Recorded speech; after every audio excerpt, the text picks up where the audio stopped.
Second year class आज हम chapter 14 जो कि दूसरा चैप्टर बनता है स्टार्ट करने जा रहे हैं, जिसका नाम है बेटे simple harmonic motion.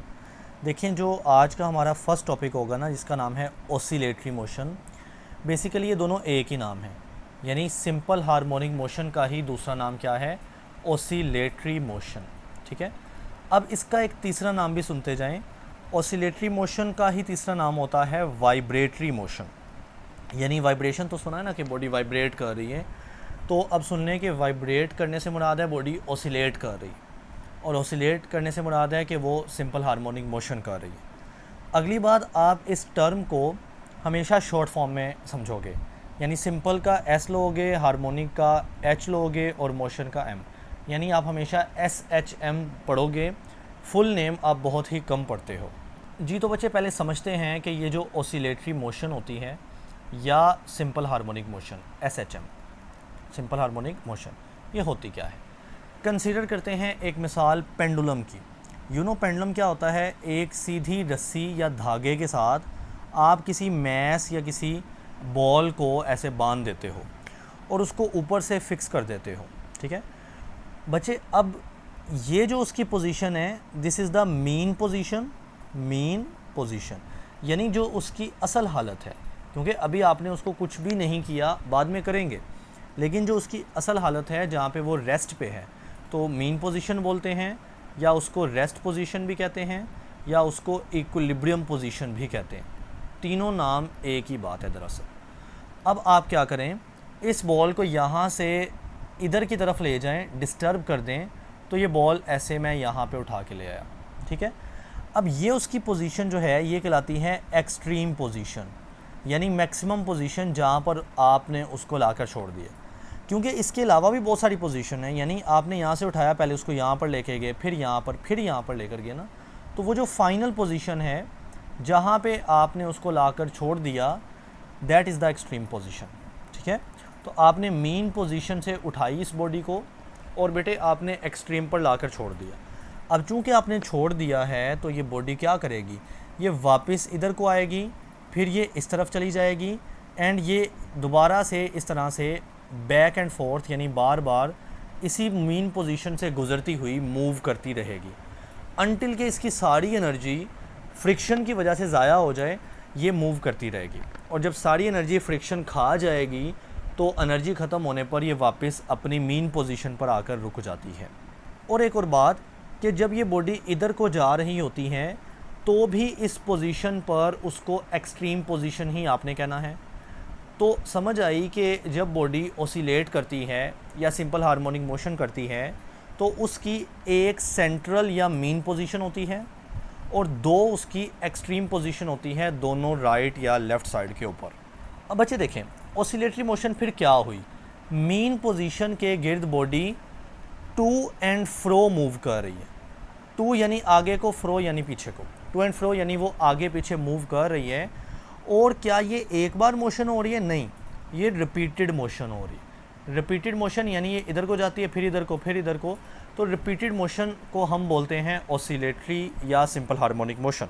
So oscillatory motion is to and fro motion, आगे पीछे मोशन होती है, अबाउट इट्स मीन पोजीशन, यानी वो जो ओरिजिनल रेस्ट की पोजीशन है, मीन पोजीशन, उसके अबाउट बॉडी ने मूव करना है। Alright, and it is the periodic motion. Periodic motion यानी पीरियड के हिसाब से, यानी बार बार। ठीक है, पीरियोडिक मोशन की आगे डेफिनेशन लिखी है, which repeats itself after equal interval of time, यानी इक्वल टाइम के बाद वो मोशन अपने आप को रिपीट करे, तो हम इसको क्या बोलते हैं? Periodic motion. और ऑसिलेटरी मोशन भी एक पीरियोडिक मोशन होती है जी। तो बेटे अब ये जो पॉइंट्स बने हैं, ये बेसिकली क्या हैं? डेली लाइफ एग्जांपल्स हैं। पहली एग्जांपल क्या है? सिंपल पेंडुलम, जो कि मैं आपको दे चुका हूँ। ये होता है सिंपल पेंडुलम, जो एक रस्सी के साथ आपने बांधा होता है। ये वाइब्रेट करता है अबाउट इट्स मीन पोजीशन। आप जब इसको when displace from its rest position, तो देखिए ये पोजीशन उसकी रेस्ट पोजीशन है। जब आप यहाँ से इसको डिस्प्लेस कर दें, हिला दें, तो ये बार बार इस तरह से मोशन करता है। ठीक है, तो वाइब्रेट करता है ना, क्योंकि मैंने बोला इसी ऑसिलेटरी मोशन का नाम क्या है? वाइब्रेटरी मोशन, और इसी का नाम है सिंपल हार्मोनिक मोशन। नंबर 2 है a mass oscillating at the end of the spring. जैसा कि आप देख सकते हैं, ये बेटा एक स्प्रिंग है और इस स्प्रिंग के साथ मैंने ये मैस को अटैच कर दिया। ये हॉरिजॉन्टली पड़ा हुआ है और ये वही स्प्रिंग और वही मैस वर्टिकल पड़ा है। आप इसको दोनों पोजीशन में अगर मेन पोजीशन से डिस्टर्ब करते हैं, यानी आप राइट की तरफ खींच लेते हैं, तो ये क्या होगा, ये वापस आएगा और ऐसे ऐसे बार बार पीरियोडिक मोशन करेगा, रिपीटेड मोशन करेगा। यहाँ भी सेम है, जब आप इसको डिस्टर्ब करेंगे तो ये नीचे ऊपर ऐसे मूव करेगा। सो कहता है एक मैस जो ऑसिलेट कर रहा है यानी वाइब्रेट कर रहा है eight the end of the spring, एक स्प्रिंग के एंड पे आपने बांधा हुआ है ना, इन हॉरिजॉन्टल और वर्टिकल प्लेन, चाहे आप हॉरिजॉन्टल प्लेन में रख लें चाहे वर्टिकल प्लेन में। व्हेन पुल्ड एंड रिलीज़, जब आप इसको इस तरफ पुल करते हैं, खींचते हैं एंड देन आप रिलीज़ करते हैं, तो ये बार बार अपनी मोशन को रिपीट करेगा। ऑलराइट। थर्ड पॉइंट, अ वाइब्रेटिंग ट्यूनिंग फोक। बेटे ये ट्यूनिंग फोक डिवाइस होता है, ये आपने मैट्रिक क्लासेस में भी पढ़ा है। जब आप इसको, इसके एक प्रोंग को, ये इसका ना बाजू होता है जिसको प्रोंग कहते हैं, जब आप हिलाते हैं, वाइब्रेट करते हैं, तो आप देख सकते हैं यहाँ पर कभी ये इधर को जाएगा और कभी ये इधर को जाएगा, यानी ऐसे ऐसे, ठीक है।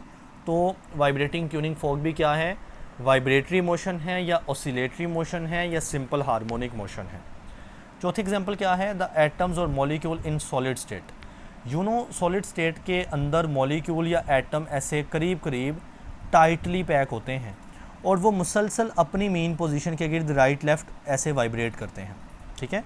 सो एटम्स और molecules in solid substances oscillate about their main position, यानी वो अपनी मेन पोजीशन के गिर्द वाइब्रेट या ऑसिलेट करते हैं।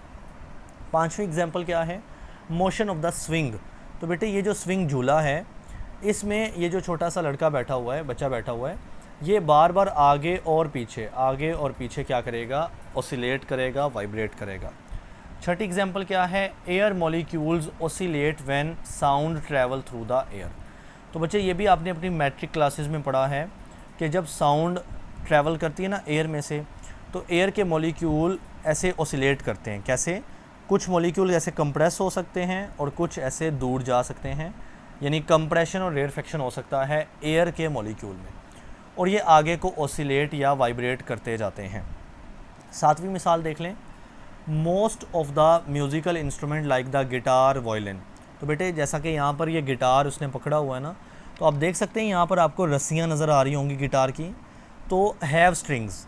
इन म्यूज़िकल इंस्ट्रूमेंट्स के अंदर क्या होती हैं, स्ट्रिंग्स यानी रस्सियाँ होती हैं, अटैच टू देम, जो इनमें अटैच होती हैं to produce music by vibratory motion. तो बेटे हम जब इनको वाइब्रेट करते हैं, हाथ से हिलाते हैं, तो क्या होता है, ये म्यूज़िक पैदा करते हैं। आठवीं मिसाल क्या है, the wings of the birds during flying. जब ये बर्ड्स फ्लाई करते हैं तो ये अपने पंख को, अपने विंग्स को ऊपर और नीचे फ्लैप करते हैं। तो चूँकि ऊपर नीचे आगे पीछे मोशन हो रही है, तो ये कौन सी होगी, वाइब्रेटरी मोशन होगी। तो ये सारी एग्जांपल करवाने का मकसद है जस्ट एक तरह की अंडरस्टैंडिंग डेवलप कर लेना, ठीक है, ताकि आप देख सको कि कहाँ कहाँ आपको ये मोशन नज़र आती है। जी तो बच्चे अब एक नई डेफिनेशन समझते हैं जिसका नाम है रीस्टोरिंग फोर्स, ठीक है। रीस्टोरिंग फोर्स ये क्या होती है, सुनिएगा। मैंने वही वाली सिमेट्री बना ली कि एक पेंडुलम लिया और इस पेंडुलम के साथ, पेंडुलम में एक मैस होता है ना, वो बना लिया, और बेटे मैंने उसको डिस्प्लेस करके ना यहाँ पे ऐसे छोड़ दिया, यहाँ पर रख दिया। अब यहाँ पे मैं ला के इसको छोड़ देता हूँ ना, तो ये वापस अपनी मेन पोजीशन की तरफ जाती है। यू नो ये पोजीशन का मैंने क्या नाम रखा, मेन पोजीशन। सो जब मैंने इसको इस पोजीशन पर लाकर छोड़ा तो ये वापस अपनी मेन की तरफ जाना चाहती हैं, तो कोई ना कोई तो फोर्स इसको वापस मेन पोजीशन की तरफ लेकर जा रही है, and that is the restoring force, ठीक, रीस्टोरिंग फोर्स। या ऐसे कर लेते हैं, मैंने इसको, इस सिस्टम को यहाँ पे लाकर ऐसे छोड़ दी। सो नाउ दोबारा से ये मेन पोजीशन पर ले जा रही है, तो ज़ाहिर है कोई ना कोई फोर्स लेकर जा रही होगी, और वो कौन सी फोर्स होगी, रीस्टोरिंग फोर्स। यानी इस मोशन के दौरान, जिसको हम ऑसिलेटरी, वाइब्रेटरी या सिंपल हार्मोनिक का नाम देते हैं, इस मोशन के दौरान एक फ़ोर्स एक्ट करती है, और ये फ़ोर्स क्या करेगी, ये फ़ोर्स बॉडी को मेन पोजीशन की तरफ लेकर जाना चाहती है, and that is called as the restoring force. जी तो यहाँ से डेफिनेशन शुरू हो रही है, when the body is displaced from its mean position. जब आप किसी बॉडी को मेन पोजीशन से हटा दें, डिस्प्लेस कर दें, then there is a restoring force, वहाँ पे रीस्टोरिंग फोर्स होती है, which brings it back to the equilibrium position, जो उसको उसकी मीन पोजीशन या इक्विलिब्रियम पोजीशन की तरफ वापस ले जाती है। एंड इट कॉजेज वाइब्रेशन और oscillatory motion of the body, और इसी की वजह से बॉडी बार बार वाइब्रेट करती है या ऑसिलेट करती है। जी बेटे, अब हमने terms related to oscillatory motion, यानी आने वाले चैप्टर में या आने वाले बड़ी क्लासेस में आप ऑसिलेटरी मोशन के रिलेटेड जो टर्म्स यूज़ करते हैं आज हम उनको सीखते हैं साथ ही। सबसे पहले है वाइब्रेशन की टर्म। बच्चे, मैंने वही सिमेट्री बना ली है पेंडुलम की, ठीक है, और आपको पता है सेंटर वाली पोजीशन को हम मेन पोजीशन कहते हैं। सो लेट्स सपोज मैंने इसको मेन पोजीशन से डिस्टर्ब करके इस एक्सट्रीम पर ला के छोड़ा, तो ये एक्सट्रीम से वापस मीन की तरफ आएगा और फिर रुकेगा नहीं, दूसरी एक्सट्रीम पे जाएगा और फिर वापस मेन पोजीशन की तरफ आ जाएगा। तो देखिए, मेन से चला और वापस मेन की तरफ आ गया, this is called one vibration. यानी जब वो अपना एक साइकिल मुकम्मल कर ले, अगर वो मेन से चले तो वो वापस मेन की तरफ ही आ जाए, तो वो होती है वन वाइब्रेशन। या इसकी एक और डेफिनेशन भी बन सकती है, यानी आपने बॉडी को शुरू ही इस एक्सट्रीम पोजीशन से किया है। सो बच्चे क्या होगा, ये इस एक्सट्रीम से मेन की तरफ जाएगा, देन दूसरी एक्सट्रीम की तरफ, देन वापस मेन की तरफ, एंड देन दोबारा से back to the original position. तो ये भी आप देखा जाए तो एक कंप्लीट वाइब्रेशन इसको भी कह सकते हो, क्योंकि ये मुकम्मल एक साइकिल बन रहा होता है, ठीक है। तो वाइब्रेशन या ऑसिलेशन के दौरान जब बॉडी एक साइकिल एक बार अपना चक्कर मुकम्मल कर ले, तो उस एक चक्कर का नाम होता है वन वाइब्रेशन।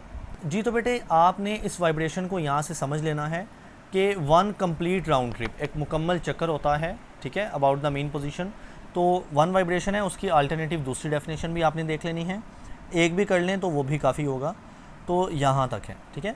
उसके बाद एग्जाम्पल में उसने ये डायग्राम से समझाया जो कि काफ़ी कम्प्लेक्स लग रही, मैंने भी सिंपल पेंडुलम ही बनाया है लेकिन ईजी वर्ड्स में मैंने आपको समझा दिया। जी, रीड कर लीजिएगा एक बार और समझ आपको आ गई, आगे मूव करते हैं। इंस्टेंटेनियस डिस्प्लेसमेंट क्या होता है? बच्चे, इंस्टेंटेनियस डिस्प्लेसमेंट को एक्स से रिप्रेजेंट करते हैं, पहली बात ये है, और डिस्प्लेसमेंट क्या होता है ये भी देखते हैं, और इंस्टेंटेनियस क्या होता है ये भी देखते हैं। ओके बेटा, मैंने इसी डायग्राम से इंस्टेंटेनियस डिस्प्लेसमेंट को अब समझना है, ठीक है। इंस्टेंटेनियस डिस्प्लेसमेंट, जिसको मैं क्या बोलता हूँ, एक्स, शॉर्ट फॉर्म में उसका सिंबल क्या है, एक्स। सो नाउ प्लीज़, अगर एक बॉडी ये मेन पोजीशन से मैं उठा के यहाँ पे लेकर आता हूँ, तो इन दोनों के दरमियान के डिस्टेंस को क्या बोल दो, इंस्टेंटेनियस डिस्प्लेसमेंट एक्स बोल दो। ये जो लफ्ज़ होता है ना इंस्टेंटेनियस, इसका मतलब होता है लम्हा, टाइम, और किसी भी टाइम, ठीक है। यानी आपने बॉडी को यहाँ पे लाके छोड़ा तो डिस्टेंस एक्स नाम दिया, अगर इसे थोड़ा दूर लाकर डिस्कस करते तो भी डिस्टेंस को क्या नाम देते, एक्स का ही नाम देते, लेकिन वो उस सिचुएशन का एक्स है। तो इंस्टेंटेनियस डिस्प्लेसमेंट होता क्या है, मेन पोजीशन से बॉडी को उठाना है, जिस मर्ज़ी पोजीशन पर ले जाओ, जिस मर्ज़ी टाइम पर, जिस मर्ज़ी पोजीशन पर, उस बॉडी का मेन पोजीशन से जो डिस्प्लेसमेंट होगा, जो डिस्टेंस होगा, दैट इज़ बेटा एक्स, यानी इंस्टेंटेनियस डिस्प्लेसमेंट। अब चूंकि ये डिस्प्लेसमेंट है या डिस्टेंस है बेसिकली, तो इसका एसआई यूनिट क्या बनेगा बेटा, मीटर एसआई यूनिट बनेगा इसका। ऑलराइट, ओके बच्चे, इसकी डेफिनेशन आपने पढ़ लेनी है। ये दो लाइनें हैं, ये वाली, और यहाँ पर लिखा है इज़ कॉल्ड इंस्टेंटेनियस डिस्प्लेसमेंट, और साथ में नीचे वाला बेसिकली इस डायग्राम का रेफरेंस है। मैं वही बात कहूँगा कि इस डायग्राम की बजाय जो मैंने आपको सिंपल सी समझाई, एक्स मेंशन करके आप उस तरह की एक सादा सी डायग्राम बना लीजिएगा। अब बेटा हमने एम्पलीट्यूड अगली टर्म समझनी है, जिसको हम एक्स के साथ ये छोटा सा ओ लिखा है ना, एक्स नॉट, इससे रिप्रेजेंट करते हैं। जी, तो अब हमारे पास डेफिनेशन है एम्पलीट्यूड एक्स नॉट की, ठीक है, एम्पलीट्यूड एक्स नॉट की। सो प्लीज़ फोकस कीजिएगा। अगर मैं इस बॉडी को इसकी मेन पोजीशन से उठाकर एक्सट्रीम या मैक्सिमम पोजीशन पर ले जाता हूँ, देखिए ये मैक्सिमम है, इससे आगे बॉडी नहीं गई हुई, ठीक। सो बॉडी लेट सपोज जा ही यहाँ तक सकती है, इससे आगे नहीं जा सकती, मैक्सिमम पोजीशन, तो बॉडी का जो डिस्टेंस होगा वो एक्स नॉट होगा, ठीक है, यानी एम्पलीट्यूड होगा। समझ आई कि एम्पलीट्यूड भी एक तरह का डिस्प्लेसमेंट है, लेकिन कौन सा, क्या इंस्टेंटेनियस, नहीं, मैक्सिमम डिस्प्लेसमेंट, ठीक है। यानी अगर मैं कंपेयर करूँ, अगर मैं बॉडी को किसी दरमियान वाली पोजीशन पर डिस्कस करता, तो मेन पोजीशन से डिस्टेंस बनता जस्ट एक्स, यानी इंस्टेंटेनियस डिस्प्लेसमेंट। लेकिन अगर मैं बॉडी को मैक्सिमम पोजीशन से काउंट करूँगा, तो उसका मेन पोजीशन से डिस्टेंस एक्स नहीं कहलाएगा, एक्स नॉट कहलाएगा, यानी amplitude which is the maximum distance या डिस्प्लेसमेंट। जी तो बेटे एम्पलीट्यूड की डेफिनेशन है कि ये मैग्नीट्यूड होती है मैक्सिमम डिस्प्लेसमेंट की वाइब्रेटिंग बॉडी की on either side of mean position. Mean position की किसी भी साइड पर ले लें और इसको आप रिप्रेजेंट करते हो एक्स नॉट के साथ। तो यहाँ तक डेफिनेशन है। नीचे वाली 2 लाइनें आपने नहीं करनी, ये वाली काट देनी है, वो उस डायग्राम का रेफरेंस है। आप मेरी तरह सिंपल सी डायग्राम बना सकते हो। और बेटा मैग्नीट्यूड की यहाँ से लेकर यहाँ तक लाइन भी आपने याद रखनी है। और बच्चे जैसे यहाँ पर मैंने सिंपल हार्मोनिक मोशन SHM या दूसरी नाम है ऑसिलेटरी मोशन, इसका रेफरेंस यूज़ करके मैंने आपको एम्पलीट्यूड समझाया ना, इसी तरह मैं वेव से भी एम्पलीट्यूड समझा सकता हूँ। जैसा कि यहाँ पे एक वेव पैदा हुई है ये वाली, और एक वेव साथ ही ये छोटी सी पैदा हुई। अब इनका एम्पलीट्यूड भी क्या होगा, ये जो मैक्सिमम डिस्टेंस बनता है ये एम्पलीट्यूड होता है वेव का एम्पलीट्यूड, और इस वेव का ये एम्पलीट्यूड ये मैक्सिमम बनता है, तो यही एम्पलीट्यूड है। अब दोनों में से इसका बड़ा एम्पलीट्यूड है ना, तो बेटे इसके पास ज़्यादा एनर्जी है, तो जाहिर है बड़ी वेव है तो ज़्यादा एनर्जी है, तो ऐसा कह लेते हैं फिर कि बड़ा एम्पलीट्यूड है तो ज़्यादा एनर्जी है, सेम बात है ना। तो इस वेव का एम्पलीट्यूड छोटा है तो इसके पास एनर्जी भी छोटी या थोड़ी है। सो बेसिकली एम्पलीट्यूड क्या बताता है कि किसी वेव के पास कितनी एनर्जी है। और इधर भी सेम बात करता है। हमारी बुक ने वेव का कॉन्सेप्ट यूज़ किया लेकिन फ़र्क कोई नहीं है, यानी यहाँ पर बॉडी है तो उसका एम्पलीट्यूड यहाँ से लेकर यहाँ तक x नॉट है, लेकिन अगर बॉडी यहाँ तक जा सकती तो यहाँ से लेकर फिर यहाँ तक x नॉट बनता ना, और फिर उस बॉडी के पास ज़्यादा एनर्जी होती, वो ज़्यादा ऐसे ऐसे दूर दूर तक जा सकती थी। जी तो बेटे ये MCQs बनेगा कि जो एम्पलीट्यूड होता है ना वो मैयर होता है एनर्जी का। The greater the amplitude of the wave greater will be the energy. तो MCQs आना है कि एम्पलीट्यूड किसका मैयर होता है, आगे 4 ऑप्शन होंगे, एनर्जी, पावर, मोमेंटम, इस तरह के। सो एम्पलीट्यूड एनर्जी का मैयर होता है। ओके बच्चे, अब हमारे पास टर्म है टाइम पीरियड की, और इसको हम कैपिटल T से हमेशा रिप्रेजेंट करेंगे टाइम पीरियड को, और स्मॉल t से हम कोई भी जनरल टाइम मेंशन करते हैं। जी तो सुनिएगा, मैं टाइम पीरियड या जिसको हम अकेला पीरियड भी कहते हैं ना, वो समझाने लगा हूँ आपको। So please focus. हमारे पास ये एक पेंडुलम है और ये उसकी एक एक्सट्रीम है और ये उसकी दूसरी एक्सट्रीम है। सो लेट्स सपोज हम एक्सट्रीम से इसकी मोशन शुरू करते हैं और ये बॉडी इस साइड पर जाती है एंड देन ये बैक आती है वापस पोजीशन पे। तो बच्चे ये सारा क्या उसने कवर किया है, एक वाइब्रेशन कवर की ना, यानी जहाँ से चली वापस वहीं पे आ गई, तो हमने इसको क्या बोला था, वन वाइब्रेशन, या हम इस वन वाइब्रेशन का ही दूसरा नाम वन साइकिल भी रखते हैं। ठीक है, अब जाहिर है इस साइकिल या वाइब्रेशन को, एक वाइब्रेशन की बात हो रही है, इसको कंप्लीट करने के लिए बॉडी को कुछ ना कुछ टाइम तो लगा होगा, तो बेटे उस टाइम को टाइम पीरियड कह देना है। So what is time period, वो टाइम जो बॉडी को लगता है एक मुकम्मल वाइब्रेशन या एक मुकम्मल साइकिल कंप्लीट करने के लिए। जी तो इसकी डेफिनेशन यहाँ से लेकर यहाँ तक है, टू कंप्लीट वन वाइब्रेशन और वन साइकिल। बेटे इसको रिप्रेजेंट करना है कैपिटल T से। अब चूँकि ये टाइम है तो इसका यूनिट क्या होगा, सेकंड होगा। अब इसके 2 फार्मूले हैं, सुनिएगा। इससे आगे मैं आपको फ्रीक्वेंसी समझाऊंगा ना, तो वो क्या होती है अभी 2 मिनट बाद समझ आ जाएगी, लेकिन फार्मूला याद रख लें कि टाइम पीरियड बराबर होता है 1 ओवर फ्रीक्वेंसी। अब यू नो 1 ओवर का क्या मतलब होता है, रेसिप्रोकल। ठीक है, सो टाइम पीरियड बराबर होता है फ्रीक्वेंसी के रेसिप्रोकल के बराबर होता है। ठीक है, और इसी तरह जब मैं फ्रीक्वेंसी पढ़ाऊँगा तो मैं वहाँ भी ये बात करूँगा कि फ्रीक्वेंसी बराबर होती है 1 ओवर टाइम पीरियड, यानी फ्रीक्वेंसी टाइम पीरियड के रेसिप्रोकल होती है और टाइम पीरियड फ्रीक्वेंसी के रेसिप्रोकल होता है। और रेसिप्रोकल का मतलब क्या होता है, उलट, यानी फ्रीक्वेंसी और टाइम पीरियड का कॉन्सेप्ट भी एक दूसरे के ऑपोजिट है और फार्मूला भी एक दूसरे के उलट है। सो आपके पास ये वाला फार्मूला बनेगा, time period is equal to 1 over frequency, और एक ये वाला फार्मूला है कि time period is equal to 2 pi over omega. ये कहाँ से निकला बेटे, ये जो ओमेगा है ना, ये मैं अभी 5-10 मिनट बाद समझाऊंगा कि ये एंगुलर फ्रीक्वेंसी होती है ओमेगा। तो यहाँ पे ना जब मैं एंगुलर फ्रीक्वेंसी समझाऊंगा ना, तो ये आपके पास एक फार्मूला निकलेगा, ये वाला। ठीक, यहाँ से निकला है। यहाँ से आप इस टाइम पीरियड को ओमेगा की जगह ले आएँ और ओमेगा को टाइम पीरियड की जगह, तो ये बन जाएगा time period equal to 2 pi over omega. तो यही लिखा हुआ है कि time period equal to 2 pi over omega. देखिए सारी चीज़ें आगे आ रही हैं, बहरहाल मैं फार्मूले बता रहा हूँ कि अब तक आपने ये याद रखना है। ओके बेटे, मूव टू द फ्रीक्वेंसी। जी तो बच्चे फ्रीक्वेंसी को यहाँ पर साइड पे समझ लेते हैं। ठीक है, और क्योंकि मुझे ना इसको टाइम पीरियड या पीरियड के साथ कंपेयर भी करना, इसलिए मैं उसी पेज पे समझा रहा हूँ। Please focus. मैं इस बॉडी को यहाँ से डिस्टर्ब करता हूँ और ये बॉडी इधर जाती है और ये वापस अपना एक चक्कर काट लेती है, यानी इसकी वाइब्रेशन कितनी हुई, एक, या साइकिल कितने हुए, एक। अब ये बॉडी दोबारा जाती है इधर और वापस आ जाती है, तो 2 चक्कर हो गए, 2 साइकिल हो गए, 2 वाइब्रेशन हो गई। और ये दोबारा जाती हैं और ये वापस आती हैं, तो 3 चक्कर हो गए। सो मान लो ये बॉडी ने 3 चक्कर जो लगाए हैं ना, वो 1 सेकंड के अंदर लगाए हैं, तो इसको हम फ्रीक्वेंसी बोलते हैं। क्या कि 1 सेकंड के अंदर बॉडी कितनी वाइब्रेशंस कर रही है, कितनी बार अपने साइकिल को कंप्लीट कर रही है, वाइब्रेशंस कर रही है, दिस इज़ कॉल्ड फ्रीक्वेंसी। और टाइम पीरियड क्या था कि बॉडी एक साइकिल या एक वाइब्रेशन कितने टाइम में कर रही है, यानी यहाँ पे वाइब्रेशन एक करनी है और टाइम फिक्स नहीं है, टाइम कम ज़्यादा हो सकता है। और फ्रीक्वेंसी में टाइम 1 सेकंड रख के जितनी मर्जी बार बॉडी वाइब्रेट कर ले।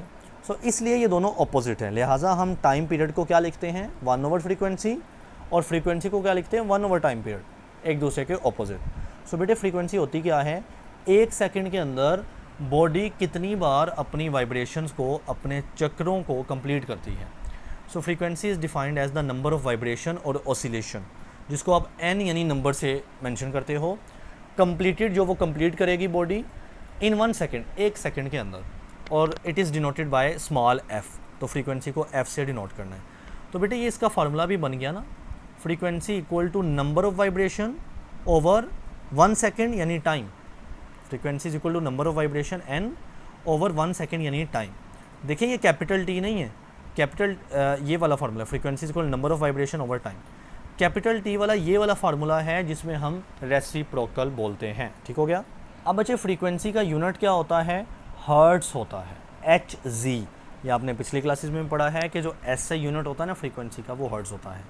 और अगर मैं 1 हर्ट की बात करूं तो सिंपल सी बात है कि मुझे नंबर ऑफ़ वेव अगर 1 हो जाए, टाइम 1 सेकंड के अंदर, तो फ्रीक्वेंसी कितनी आएगी, 1 हर्ट्ज़ फ्रीक्वेंसी निकल आएगी।